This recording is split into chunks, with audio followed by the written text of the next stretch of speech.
სალამი მეგობრებო, დასრულდა UFC 327, მოკლე ვიდეოთი გამოვეხმაურები ამ ივენტს, მით უმეტეს ივენტმა დატოვა გარკვეული ასდასვაობა საზოგადოებაში.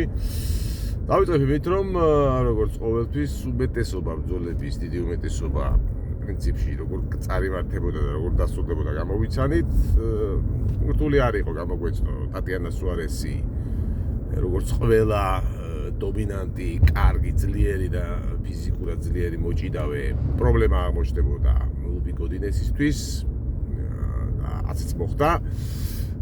იგივე შეგვიძლია ვთქვათ, რომ ზუსტად როგორც ვივარაუდეთ, გამროდი ზედმეტად ძლიერი აღმოჩნდა, მოკლედ გამროდი დონე ზედმეტად მაღალი აღმოჩნდა ჯერჯერობით ყოველ შემთხვევაში რიბოვიქსისთვის და თავის ჭიდაობის არევით მთლიანობაში მარტივად გაუსწორდა ახალგაზრდა არგენტინელ პროსპექტს, პოლონელი. კაპ სვანსონი და ნეით ლენდვერი, როგორც ვივარაუდეთ, ბრძოლა იქნებოდა საკმაოდ სასტიკი, თუმცა დასრულდებოდა საკმაოდ მალე, გამომდინარე იქიდან, რომ ორივე მებრძოლი ასაკშია, მათ შემტევი უნარები და დაზიანება ბუნებრივი ახლაც შეუძლიათ არანაკლებად ვიდრე ადრე, თუმცა აი ატანა ზიანის და დარტყმის ატანა ორივეს დაქვეითებული აქვს. და ისიც გამოვიცანით, რომ ამ ასე ვთქვათ მოკლე ვადიან არახაგზი ბრძოლაში გამარჯვებული ალბათ მაინც უფრო უნდა ყოფილიყო კაპ სვანსონი. შემდეგი რა იყო? ხო, შემდეგი ის იყო, რომ რეიესი, ვოკერი, ბევრი ფიქრობდა, რომ ეს უნდა ყოფილიყო ძალიან სწრაფი ბრძოლა, ადრეული ფინიშით. ვივარაუდეთ, რომ ორივე მებრძოლი არის გარკვეულწილად ექსპერიმენტების და ძიების პროცესში. ცდილობენ ორივე ბოლო ბრძოლებს დაუკვირდებით, ცდილობენ რომ შედეგზე იყვნენ ორიენტირებულები და ჩემი ვარაუდი იყო, რომ დროში შეიძლება გაწელილიყო ბრძოლა და გადაწყვეტილებამდე მისულიყო და ფავორიტად დავასახელე რეიესი, რომელიც უფრო დისციპლინირებული და უფრო ასე ვთქვათ ფრთხილი იქნებოდა. ბრძოლაში ასეც მოხდა, რეიესმა მოიგო გადაწყვეტილებით. სიმართლე გითხრათ, მე ცოტა გამიკვირდა, რომ სპლიტი აღმოჩნდა. კი, არ იყო რაღაც სერიოზული დომინაცია, ყველა რაუნდი შეიძლება იყოს, რომ იყო საკმაოდ ახლო, თუმცა მე ვფიქრობ, რომ გამარჯვებული რეიესი უნდა ყოფილიყო, ამას წყალი არ გაუვიდოდა, ამას ზოგადად აზრი ვერ იქნებოდა და გამიკვირდა ერთ საჭმარო გამარჯვება მიცა ვოგერს. თუმცა საბოლოოდ სპლიტით გაიმარჯვა რეიესმა.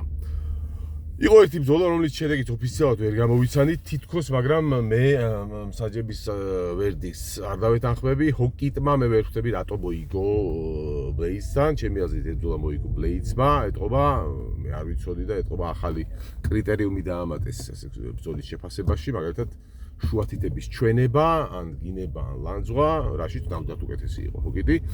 ნუ ცალკე თემა ის, რომ როგორ გაუძლო ჰოკიტმა ამდენ დარტყმას, მე მაგალითად ვერავინ ვერ დამაჯერებს, რომ სერიოზული კოქტეილი არ ქონდა მიღებული ჯოშ ჰოკიტს. უბრალოდ არ ვარდებოდა, მძიმე ზონის ბრძოლა იყო შეგახსენებთ და ნოკდაუნშიც არ ჩავარდა. კი, შეიძლება ბევრმა მითხრას, რომ იქ არც ბლეიდსი არ დაფინიშდა, მაგრამ ბლეიდს დარტყმებზე რეაგირებდა მაინც შესაბამისად და ნოკდაუნებშიც ვარდებოდა. აი ჰოკიტი სტაქტება იმ დროს შეუძლებელი იყო. ნუ ასე თუ ისე ამ საჯებზე იმუშავა, იმ ჰაიპმა და ჩემი აზრით უსამართლოდ მისცეს გამარჯვება ჰოკიტს.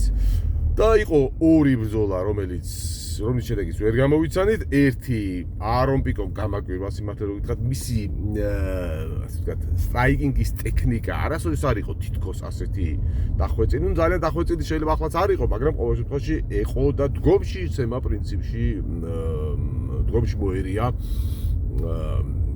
პატრისიო ფრაირეს.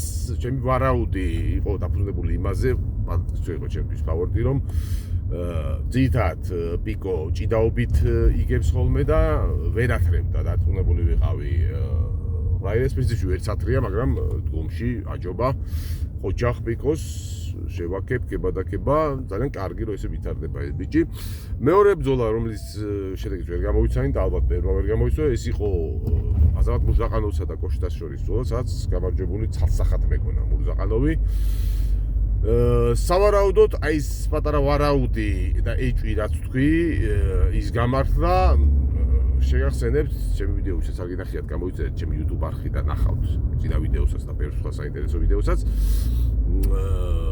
სავარაუდოდ კოშტა მართლა ტყუილა იბრძოდა საშუალო ზონაში და ეს ზონა ყოფილა მისი, იმიტომ რომ ასეთი მოძრავი, ასეთი მობილური, ასეთი კარგი კოშტა მე სიმართლე რომ გითხრათ საშუალო ზონაში არ მახსოვს და რაღაც წვალობდა იმდენ თან წონის ყველა უჭირდა აშკარად ეს ყველა მიცით კოშტას.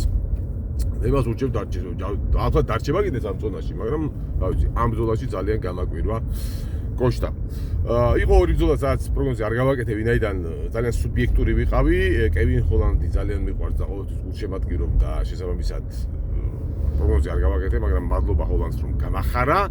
და მეორე ბრძოლა, სადაც იგივე მიზეზით არ გავაკეთე, პროგნოზი იყო პროხასკა ულბერგი, სადაც ძალიან გულშემატკივრობდი პროხასკას, ყოველთვის გულშემატკივრობ, ვისაც არ უნდა შეხვდეს ქართველის გარდა პროხასკასკენ ვარ ყოველთვის და თან ვისაც არ უნდა შეხვდეს ულბერგი რუსის გარდა, ყოველთვის მისი მეტოქისკენ ვარ. ამიტომ ამ ბრძოლაში ბუნებრივია ძალიან ერთხარეს ვიყავი გადახრილი, ამიტომ არ გავაკეთე პროგნოზი. თუმცა ბრძოლა შევეხები უკვე რაც მოხდა, სიმართლე გითხრათ, მე გამაწბილა პროხასკამ და გამაწბილა იმითი პირველ რიგში რაც ეს ისაუბრა ბრძოლის შემდეგ. მე არავის არ დავეთანხმები იმის თვლის რომ პროხასკამ იქ დაინდო ულბერგი. არაფერი არ დაუდია პროხასკას, აკეთებდა იმას, რაც უნდა გაეკეთებინა და უთყავდა და აქცენტ თან უთყავდა ფეხში ულბერგს და თან აჩვენებდა კიდევ რომ უნდა გირთხა ფეხში. სწორად აკეთებდა როგორც უნდა გაეკეთებინა და უბრალოდ ისე უნდა შევაქოთ ულბერგი, რომელიც მე ზოგადად არ მიყვარს და არც ამის შემდეგ გულშემატკივრებ, მაგრამ ამ ბრძოლაში უნდა შევაქოთ. ძალიან მაგრამ მოატყა, ზუსტ კარგად იმუშავა, ნუ სხვა შანსი არც ჰქონდა ულბერგს, უნდა გაეთიშა მას შემდეგ რაც ფეხი იტკიდა, უნდა გაეთიშა და ასეც გააკეთა. კიდევ ერთხელ მეორე, არავითარი დანდობა მე იქ არ დამინახია, ნახეთ კიდევ ერთხელ ვიდეო, უტყავს ფეხში, სულ ფეხში ვერ დაატყავს. აი არ ხდება ეგრე, არც ერთ ასეთ შემთხვევაში. ყოველთვის ხელებსაც ურევენ, იმიტომ რომ პირდაპირ აქცენტირებულად ფეხს რომ მიადგე და უქნიო ფეხები, სადღაც დაგიჭერს და თავში დაგატყავს. პროხასკა იქცეოდა ისე, როგორც უდან მოქცეული იყო. თუმცა წააგო, რას იზავ, პროხასკას ისევ უგულშემატკივრებ, ულბერგს ისევ არ უგულშემატკივრებ, მაგრამ სიმართლე უნდა ითქვას, პროხასკას არაფერი არ დაუდია და ოჯახ ულბერგს რომ შეძლო ის, რაც იმ მომენტში ჩანდა შეუძლებელი. დღეისათვის სულ ეს იყო, უფრო ცლად ვიდეოები ზოგადად მაქვს ხოლმე ჩემს YouTube არხზე, თუ გაინტერესებთ რას ვლაპარაკობ იქ და როგორ ვლაპარაკობ და რამდენი ხანი, გამოვყევით YouTube არხზე, გამოიწერეთ ჩემი არხი და იყავით ჯანზე. აბა მაგდეთ.